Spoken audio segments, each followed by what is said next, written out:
My husband is a spoiled brat and it's tearing us apart. I 30 to F need to get this off my chest because it's been eating me up inside. My husband 30 for M is, for lack of a better term, a spoiled brat. When we first met, I found his quirks endearing, but as time has gone on, they've become unbearable. I need to know if anyone else has dealt with something similar, or if I'm just overreacting. When we got married, I thought his lavish lifestyle was something we both enjoyed. We would go on spontaneous trips, dine at expensive restaurants, and buy each other extravagant gifts. But as our relationship progressed, I realized it wasn't a phase or a mutual interest. It was his way of life. He was raised in a wealthy family, and his parents never denied him anything. Now, he expects the same treatment from me. Here are just a few things he does that drive me insane. 1. He never cleans up after himself. It's like living with a teenager. Clothes are strewn everywhere,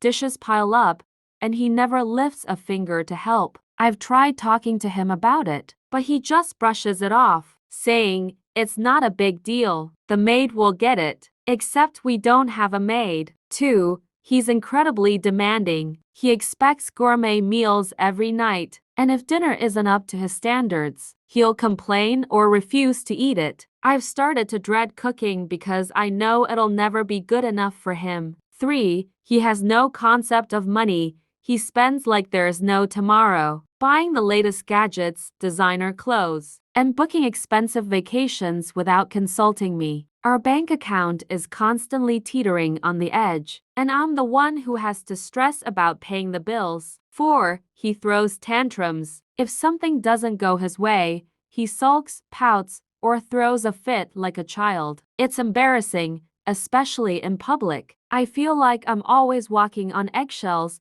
trying to avoid setting him off. 5. He expects me to cater to his every whim. He'll call me from the other room to bring him a drink, fetch his phone, or even scratch his back. It's like I'm his personal servant, and he doesn't appreciate anything I do. 6. He has no respect for my time. He'll plan outings or trips without considering my schedule or commitments. If I tell him I have work or other plans, he gets upset and accuses me of not prioritizing him. I've tried talking to him about these issues, but he either dismisses them or promises to change and then doesn't. I've suggested couples therapy, but he refuses, saying we don't need a stranger to solve our problems. I'm at my wit's end. I love him, but I'm not sure how much more I can take. Is this just a rough patch, or is this who he really is? I feel trapped between wanting to save our marriage and needing to look out for my own sanity. Any advice or similar experiences would be greatly appreciated. I'm at my breaking point and need advice on how to handle this.